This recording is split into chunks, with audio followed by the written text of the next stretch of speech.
capítulo 5, versículos 18 a 21, assim diz a bendita palavra de Deus: Pois assim como por uma só ofensa veio o juízo sobre todos os homens para a condenação, assim também por um só ato de justiça veio a graça sobre todos os homens para a justificação que dá vida. Porque como pela desobediência de um só homem muitos se tornaram pecadores, assim também por meio da obediência de um só muitos se tornarão justos. Sobreveio a lei para que avultasse a ofensa, mas onde abundou o pecado, superabundou a graça, a fim de que, como o pecado reinou pela morte, assim também reinasse a graça pela justiça, para a vida eterna, mediante Jesus Cristo, nosso Senhor. Senhor, nosso Deus, nós pedimos mais uma vez a orientação, a assistência do Teu Espírito, para que compreendamos o que significa o Evangelho da salvação, para que aceitemos com muita consciência e convicção a nossa triste realidade de condição de pecador, e sobretudo, Senhor, que possamos perceber a beleza e a necessidade que nós temos da Tua graça, que superabundou em relação à nossa condição de pecado. Te agradecemos por essa salvação cuidadosamente pensada antes da fundação do mundo. Te agradecemos pela execução dessa salvação na pessoa augusta do Teu Filho Jesus Cristo, que pela obediência dele nós fomos justificados. Ó Deus, esclarece as mentes ainda obscurecidas, as mentes, ó Deus, que ainda estão numa condição trevosa de ignorância em relação ao plano de salvação. Que Tu te apiedes, ó Deus, e que Tu chames os Teus, que Tu os vocaciones, Senhor, daquela forma tão peculiar, que o Teu Espírito, de uma forma irresistível, chama pessoas da morte para a vida.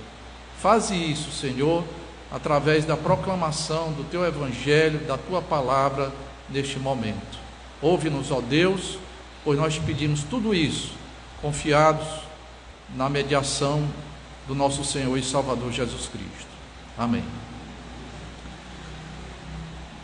Caríssimos, nós vamos mais uma vez levar adiante essa compreensão maravilhosa do apóstolo Paulo sobre o que significa o Evangelho de Deus.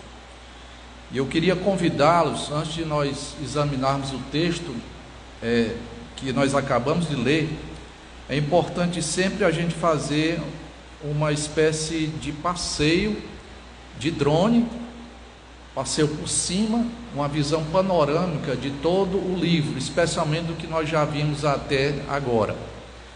Lembre-se que o apóstolo Paulo, depois da sua apresentação e depois de falar do seu desejo de conhecer de perto aquela igreja que estava na capital da cidade mais importante do Império Romano, a própria cidade de Roma, havia uma igreja que não foi fundada pelo apóstolo Paulo, e talvez por nenhum dos apóstolos.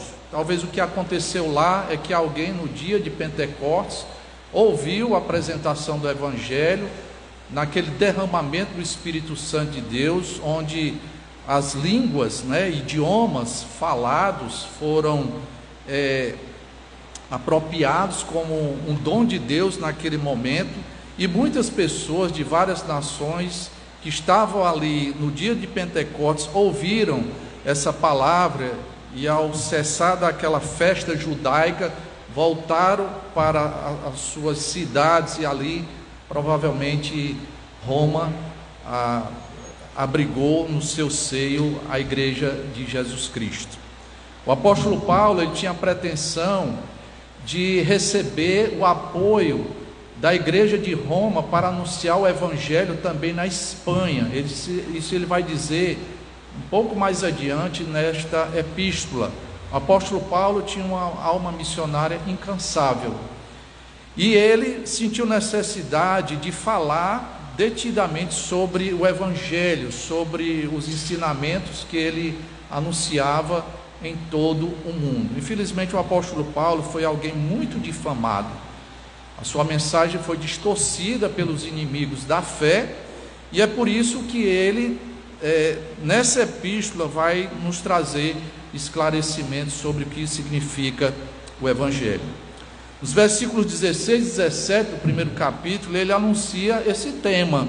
Ele diz que não se envergonha do Evangelho, o que nós aprendemos que é uma figura de linguagem, que é uma litote, que significa que, na verdade, ele se orgulha do Evangelho.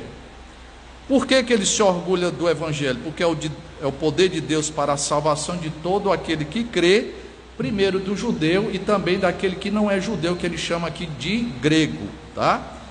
E no versículo 17, o motivo maior do orgulho do apóstolo Paulo em relação ao Evangelho, porque a justiça de Deus é revelada nesse Evangelho.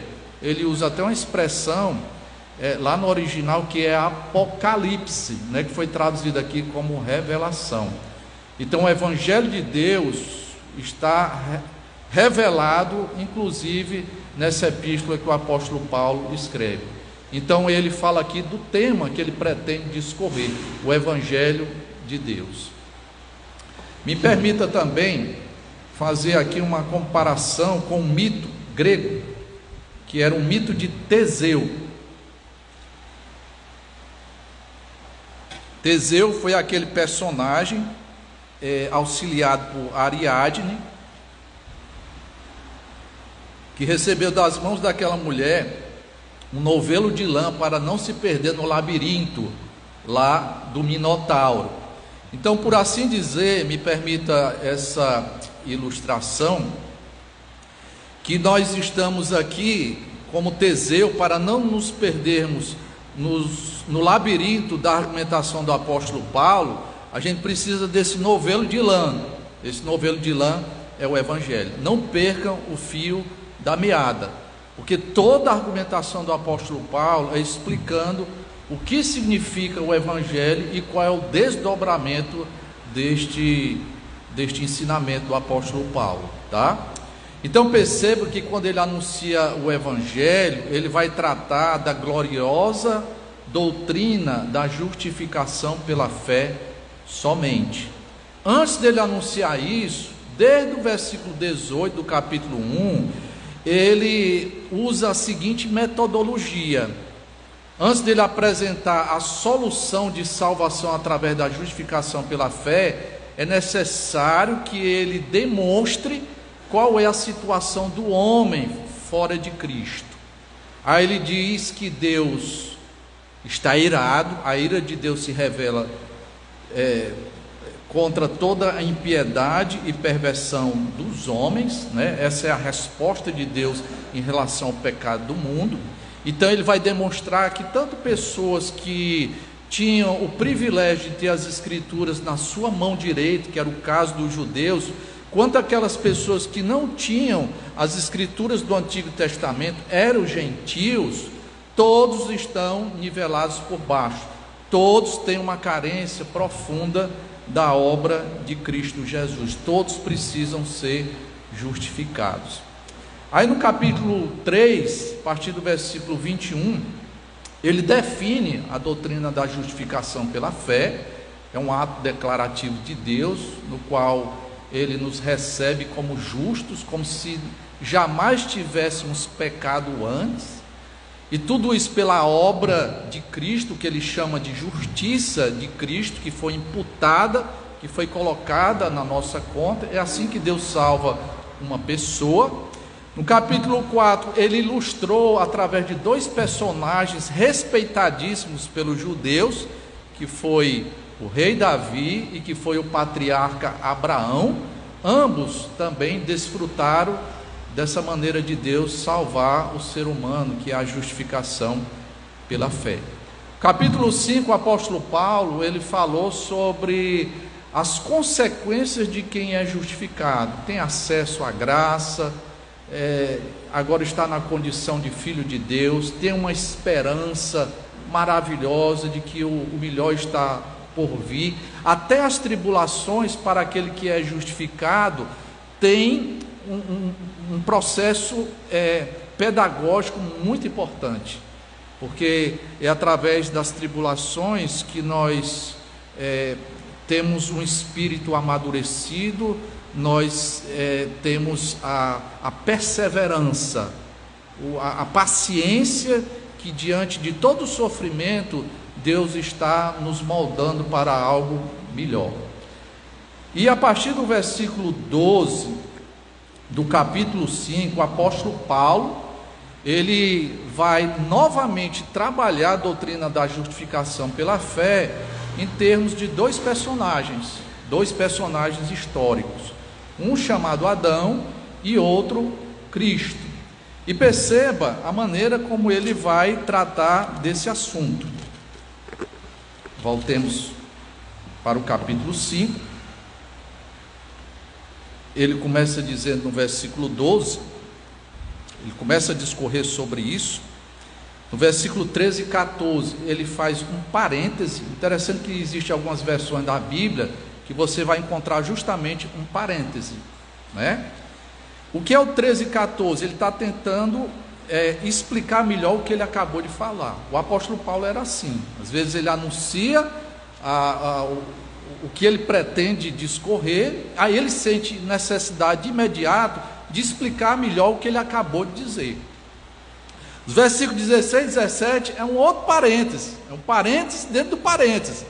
Ele sente necessidade mais uma vez de explicar melhor o que ele começou a anunciar.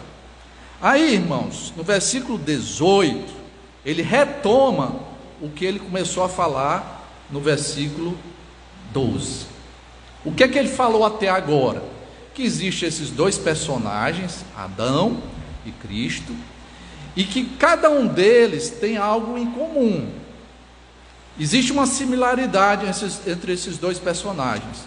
Eles são representantes de uma coletividade.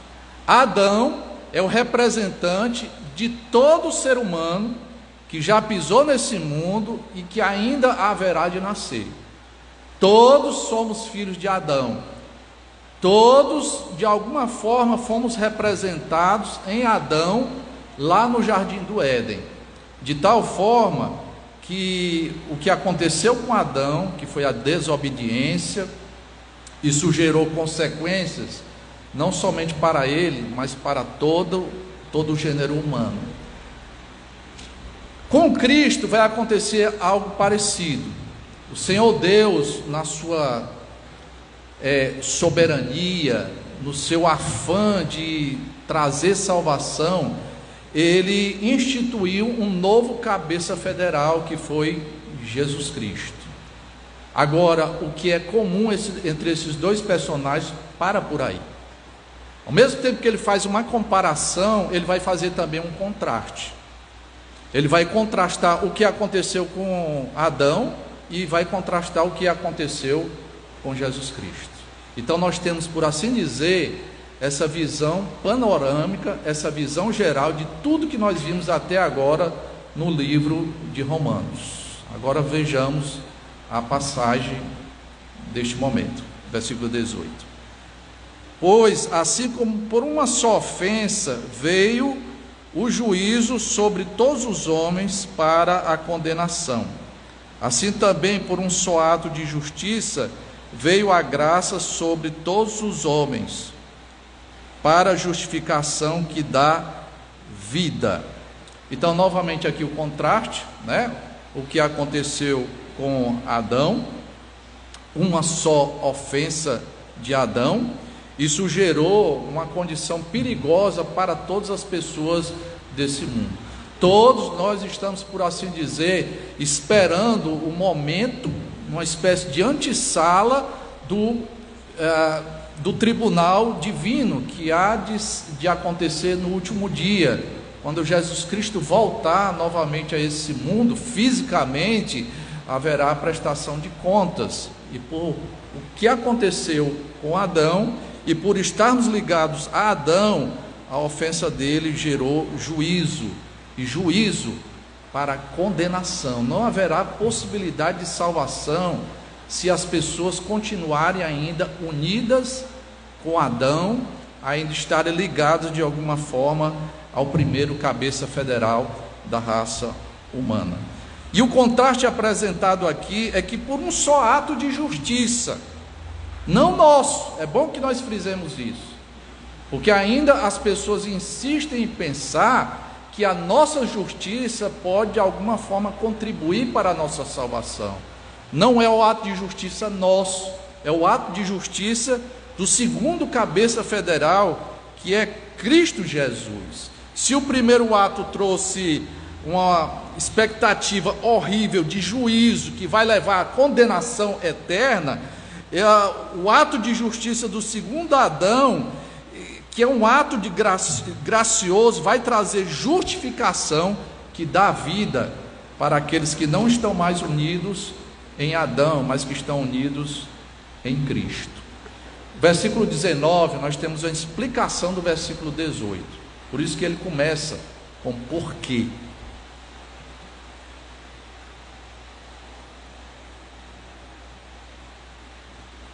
É como se o apóstolo Paulo tivesse sempre alguém muito curioso, sempre perguntando: explica melhor isso, eu não entendi.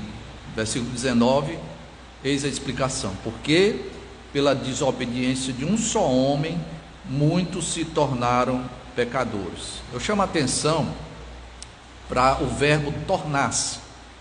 Lá no original dá a ideia de uma espécie de categoria. Por causa da ofensa desse homem, da desobediência de um só homem, todos ficaram nessa condição de pecadores. Isso é muito importante você entender isso.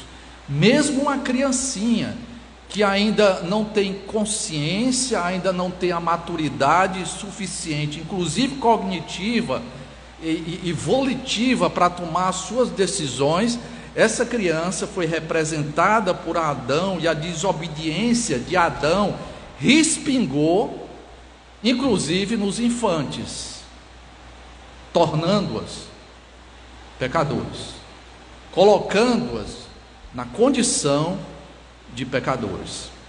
Mas percebam que o apóstolo Paulo imediatamente faz um contraste. E o contraste que ele faz entre Adão e Cristo, quando ele pensa em Cristo, sempre é bem melhor. Por isso que ele diz: por meio da obediência de um só, muitos se tornarão justos. Aí eu quero pensar com você na obediência de Cristo. Os teólogos normalmente fazem uma separação do ministério de Cristo terreno em termos de obediência passiva e obediência ativa. Por obediência ativa, os teólogos querem dizer que Cristo, quando ele se fez um ser humano e ele nasceu sob a lei, ele veio para cumprir toda essa lei, todos aqueles mandamentos que foram entregues através do ministério de Moisés. Uma única pessoa, um único ser humano cumpriu cabalmente, que foi Cristo. Ele mesmo deixou isso claro no Sermão da Montanha, que ele disse que veio não abrogar a lei, mas veio cumpri-la. Cumprir pensando em quem? Em mim e em você, uma vez que estamos agora em Cristo Jesus. Então, além dessa obediência ativa, de cumprir perfeitamente a lei de Deus, existe a obediência passiva, que é o momento em que Cristo se submete a uma morte vicária, uma morte substitutiva, porque ele não foi somente uma vítima de um complô envolvendo um dos seus discípulos, os fariseus e os romanos, não. Muito mais estava em jogo. Quando Cristo morreu, ele morreu no nosso lugar. A Bíblia chama isso também de obediência. Lembremos-nos de que naquela noite fatídica, um pouco antes dele ser entregue às autoridades para ser morto, ele teve um momento de agonia lá no jardim do Getsemane. É interessante essa palavra agonia no latim. O radical dessa palavra agonia significa literalmente luta. Agonia é luta. Luta contra quem? Contra a morte. O próprio Senhor Jesus Cristo disse naquele momento: se possível de mim, passa este cálice. Mas imediatamente ele completou, se submetendo obedientemente à vontade de Deus Pai, e eu diria à vontade de todas as três pessoas da Santíssima Trindade. Ele veio a esse mundo, se fez homem, se fez ser humano para cumprir a lei de Deus e para morrer no meu lugar e no seu lugar. Por isso que o apóstolo Paulo vai dizer: por causa da obediência de um só, nós agora, da condição de pecadores, fomos colocados numa outra condição, de justos. Pessoas como se nunca tivessem pecado. Versículo 20, ele mais uma vez vai mencionar a lei. Isso era importante, irmãos, porque havia dentre a igreja de Deus muitos judeus que haviam se convertido a Jesus Cristo.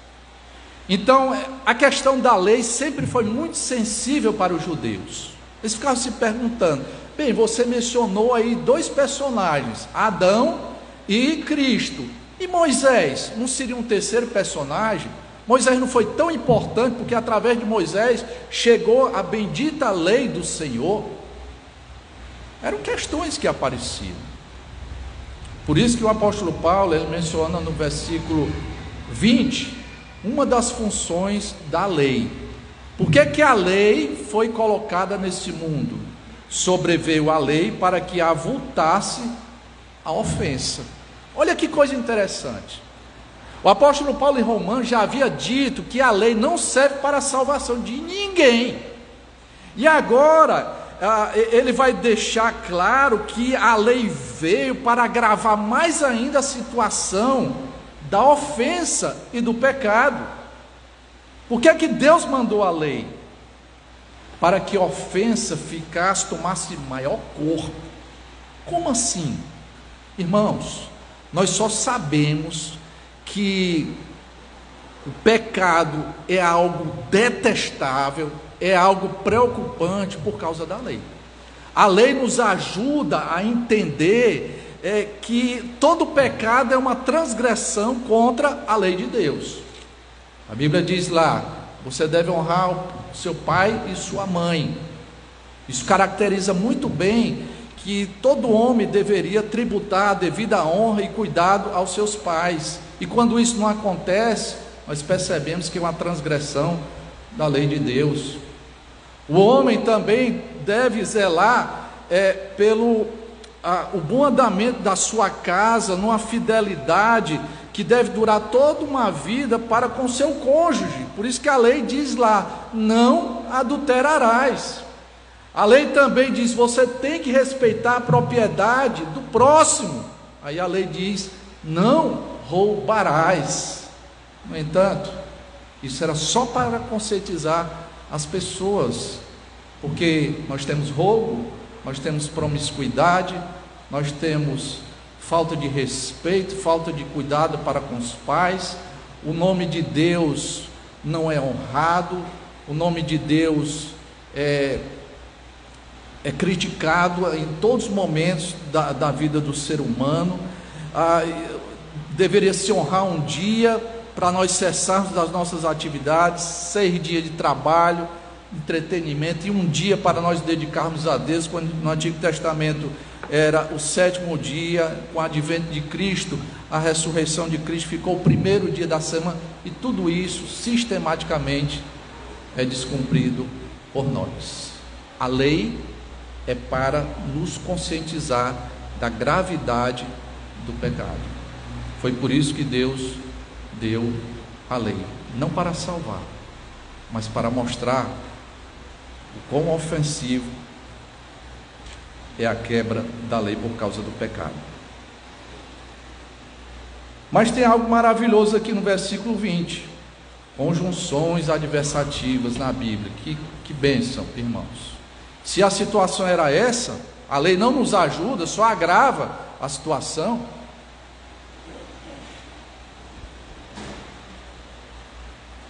O evangelho, que é a boa notícia, não termina o versículo 20 na ofensa, ele continua fazendo um contraste, mas onde abundou o pecado, e o pecado, irmãos, é descrito dessa forma, como algo superlativo, como algo que abunda nesse mundo. Mas se o pecado abundou, veja o que é que acontece em relação à graça de Deus. Ele coloca um prefixo também para demonstrar que é mais ainda, o prefixo super. Quem gosta de super-herói e vê um homem de grandes poderes, ele é chamado de super-homem. Ele é além do homem normal. E o que a Bíblia diz aqui, o apóstolo Paulo falando, direcionado pelo Espírito Santo, que se a situação estava péssima por causa da abundância do pecado, agora superabundou a graça de Deus. A graça de Deus é maior. Ele não diz abundou o pecado e abundou a graça, porque seria como os pratos de uma balança. Se tem 5 quilos de pecado de um lado, tem 5 quilos de graça do outro. Não é isso. Superabundou. A imagem que eu tenho na minha cabeça é de um tsunami que vem de uma forma extraordinária, tragando tudo, inclusive o pecado. Percebe a salvação do Senhor? E nós sabemos que a graça de Deus é o favor imerecido, é a generosidade de Deus, é Deus sendo bondoso, isso faz parte da natureza dele. Ele ora para os filhos de Adão, pessoas indignas, que também praticam os mesmos pecados de Adão, e no entanto, ele responde de forma graciosa. E finalmente, versículo 21. A fim de que, como o pecado reinou pela morte, chama a atenção, mais uma vez, o apóstolo Paulo já havia falado isso. Perceba que o pecado é um princípio tão tirânico que é colocado como um rei. Ele personifica aqui o pecado. Ele diz que o pecado reina nesse mundo. É um princípio terrível, é um princípio tirânico, é um princípio que escraviza as pessoas. No entanto, veja o que é que ele vai dizer também. Assim também reinasse a graça pela justiça. Tem um outro reino aqui, o reino de esperança, o reino de salvação, é o reinado da graça, e esse reinado se dá pela justiça, e justiça aqui deve ser entendida de duas maneiras. Primeiro, quando Deus age de forma graciosa, Ele nunca age à parte da sua justiça. Para a gente entender isso, é como se houvesse um dilema, didaticamente falando. É claro que não tem esse dilema na cabeça de Deus, tem na nossa, mas didaticamente a situação seria essa: ali está o pecador, eu por obrigação da minha própria natureza, uma natureza justa, uma natureza santa, eu tenho que punir esse pecador. Eu não posso fazer vista grossa. Deus não é brasileiro, não vai dar jeitinhos. Deus não vai colocar os pecados de Adão e os nossos próprios pecados debaixo do tapete. Aí por outro lado, Deus é gracioso. Eu quero salvar esse homem. Como eu posso salvar alguém que merece ser punido? Eis o grande dilema. Como é que Deus resolveu isso? Através do segundo Adão, o seu filho Jesus Cristo. A justiça de Cristo é colocada na nossa conta, e os nossos pecados são colocados na conta de Jesus. A minha condenação A ira de Deus que deveria ser derramada sobre mim foi derramada em Cristo Jesus, lá na cruz do Calvário. Por isso que esse reinado da graça acontece pela justiça. Deus não se esquece de ser justo. Alguém que teve que pagar a conta, o bode expiatório foi Jesus Cristo. E justiça também, aqui ele está pensando em toda obediência, lembra? Ativa, Jesus cumpriu a lei, e toda obediência passiva, Jesus foi punido no meu lugar. Para quê? Para a vida eterna. Nós já aprendemos também o que é que significa a vida eterna: é comunhão com Deus, é companheirismo, é termos uma relação agora pai e filho, é alguém que vai cuidar de nós para todos sempre. E isso, vida eterna, não é somente em relação à quantidade, é principalmente qualidade. Vida eterna é comunhão com o Senhor.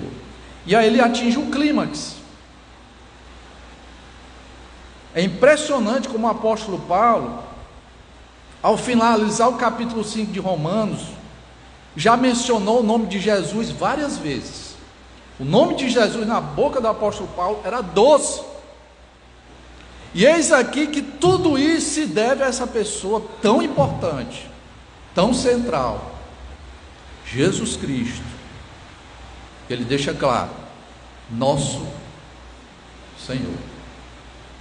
Eis aqui uma apresentação reelaborada do Evangelho da salvação. Que lições podemos tirar?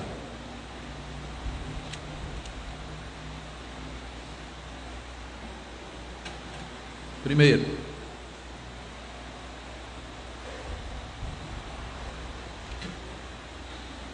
a salvação se dá pela obediência de um único homem, Jesus. E a minha palavra vai agora para aquelas pessoas que confiam na sua alta moralidade. Talvez o tipo mais perigoso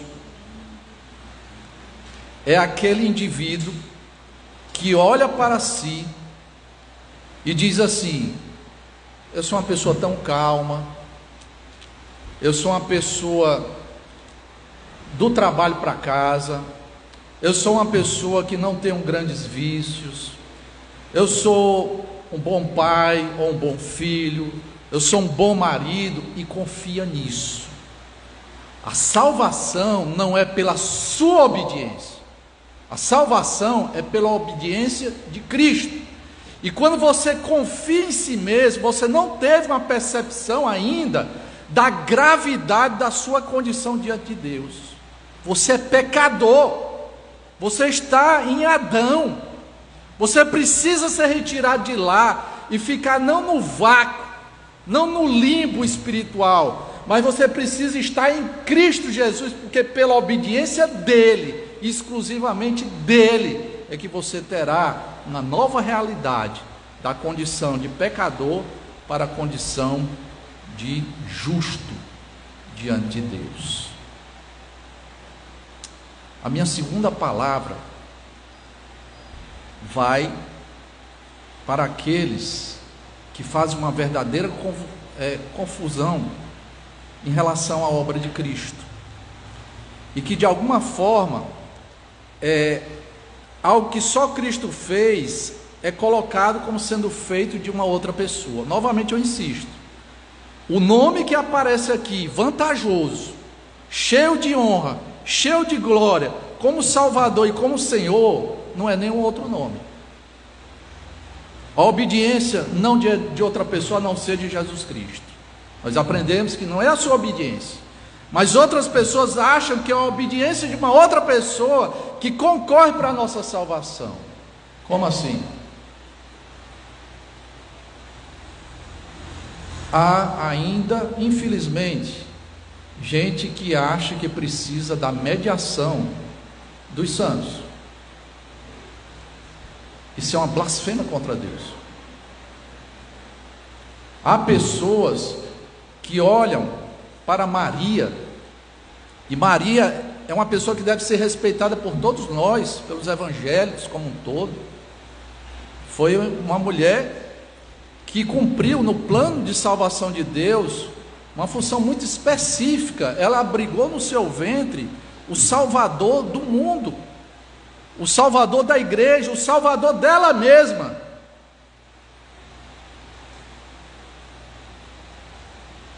No entanto, as pessoas olham para Maria de uma forma que eu tenho certeza absoluta, que se ela pudesse ouvir as coisas que são feitas aqui, orações que são direcionadas para ela seria a pessoa mais indignada. O que é que vocês estão fazendo com o meu nome?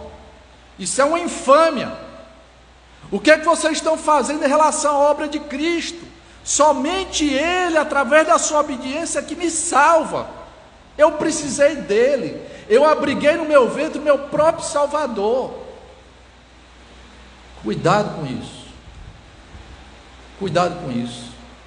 Tem muita gente achando que está agradando a Deus, e o que está fazendo é se afastando mais ainda de Deus. Estava conversando ontem sobre isso, uma pessoa, e ela colocou o seguinte questionamento: Rogério, você acha que algumas pessoas que têm esse tipo de visão, de que a mãe pode fazer alguma diferença na nossa vida, pessoas que humanizam o céu, achando que do jeito que é aqui, é também lá no reino glorioso do nosso, nessa dimensão que a Bíblia chama de céu? E eu quero deixar bem claro para você, que a salvação só é possível quando nós temos uma fé exclusivamente cristocêntrica. Aí acontece a salvação, seja lá onde essa pessoa estiver, em que religião ela está abraçando nesse momento. Ela só não pode ter uma fé dividida. Veja o texto novamente. É a obediência, não de outra pessoa dessa realidade humana, não de Maria, não dos santos, mas exclusivamente a obediência de Jesus Cristo. Terceira lição. Esse texto foi escrito também para trazer segurança de salvação.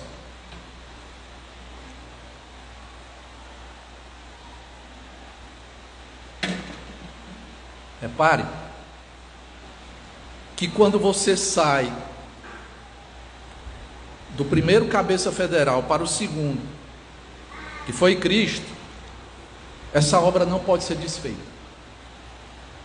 O Rei da Graça, ele superabunda sobre o reino do pecado, da ofensa, das trevas, que gera morte. Ele superabunda. Isso quer dizer que uma vez que você está em Cristo Jesus, não há possibilidade desse processo sofrer um retrocesso. Isso é impossível. E isso traz uma segurança marcante de salvação. Porque algumas pessoas cometem atos de desobediência, algumas pessoas continuam pecando nesse mundo, isso é a triste realidade. E quando nós pecamos, nós nos sentimos a pior das criaturas. Nós começamos a nos questionar: será que de fato eu sou um filho de Deus? Será que de fato eu fui justificado? Será que eu exerci uma fé cristocêntrica e salvífica na pessoa augusta de Jesus? Ou eu estou me enganando?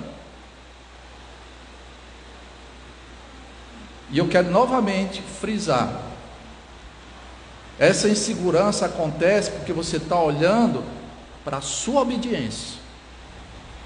E esse texto nos convida a olhar para a obediência de Jesus. Ele já fez tudo aquilo que precisava ser feito. Entende? Então a salvação nunca é pelo que nós fazemos, é pelo que Ele fez, pela obediência dEle.